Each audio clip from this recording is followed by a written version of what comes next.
মূত্রথলি হচ্ছে মূত্র জমা রাখার একটা থলি।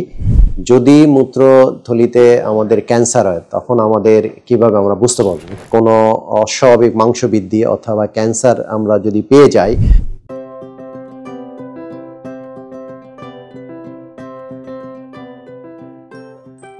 আমি doctor Shafiul Alam, euro oncologist.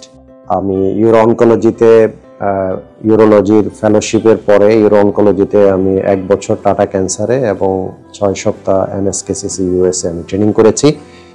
আজকের আলোচনার বিষয় হচ্ছে আমাদের মূত্রথলির ক্যান্সার এবং তার করণীয়। মূত্রথলি হচ্ছে মূত্র জমা রাখার একটা থলি, যেখানে আমাদের কিডনি রক্তকে পরিশোধন করে মূত্র নিয়ে আসে। আর মূত্রথলিতে মূত্র জমা থাকার পরে একটা নির্দিষ্ট সময় পর আমরা মূত্র ত্যাগ করে থাকি। মূত্রথলি অন্যান্য অঙ্গের মতোই এখানে বিভিন্ন ধরনের রোগ এবং উপসর্গ আমরা পেয়ে থাকি। রোগের ভিতরে প্রদাহ হতে পারে, পাথর হতে পারে, ক্যান্সার হতে পারে।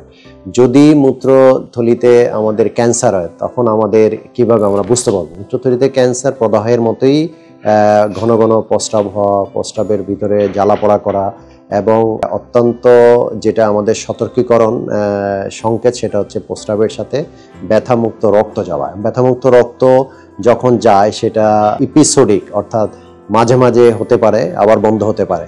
তো এই ক্ষেত্রে আমাদেরকে যে বিষয়টা সতর্ক থাকতে হবে সেটা হচ্ছে যে যদি আমাদের এই ধরনের লক্ষণ থাকে এবং বয়স যদি আমাদের 50 থেকে 70 অথবা 50 ঊর্ধ্ব হয়ে থাকে, সেটা পুরুষ এবং মহিলা যাই হোক, আমাদেরকে সতর্কতার সহিত ইউরিন টেস্ট করব এবং আলট্রাসোনোগ্রাফি টেস্ট করব।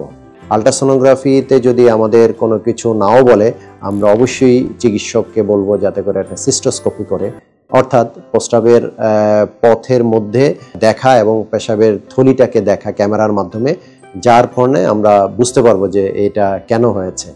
তো আমরা যখন প্রস্রাবের মধ্যে অথবা আলট্রাসোনোগ্রাফিতে এই ধরনের কোনো অস্বাভাবিক মাংস বৃদ্ধি অথবা ক্যান্সার আমরা যদি পেয়ে যাই, এই অস্বাভাবিক মাংস বৃদ্ধিটাকে যে আমরা চিকিৎসা করার জন্য তখন তাদেরকে বলে থাকি যে এটা কি ধরনের, মানে এই মাংস পরীক্ষার মাধ্যমে আমরা তখন নির্ণয় করি যে এটা কি মাংসের মধ্যে ঢুকে গেছে নাকি মাংসের উপরে রয়েছে। তো আমরা জানি পেশাবের থলির যে লেয়ারগুলো রয়েছে সেই অনুসারে আমরা বিভিন্ন লোকাল ধাপগুলাকে আমরা করে থাকি, সেটাকে আমরা টি স্টেজ বলি মেডিকেলের ভাষায়। তো সেই অনুসারে যদি এটা প্রথম লেয়ারে থাকে, অর্থাৎ মিউকোসাতে থাকে, তখন এটাকে চিকিৎসার মাধ্যমে আমরা সম্পূর্ণভাবে চিকিৎসা প্রদানের মাধ্যমে আমরা এই রোগকে নিরাময় করতে সম্ভব হয়। তো সবচেয়ে বড় বিষয় হচ্ছে যে কোনো ক্যান্সার আমাদের আর্লিতে ডিটেকশন করাটা জরুরি, যাতে করে আমরা early cancer is always curable, অর্থাৎ নিরাময় এবং প্রতিধানযোগ্য। ধন্যবাদ।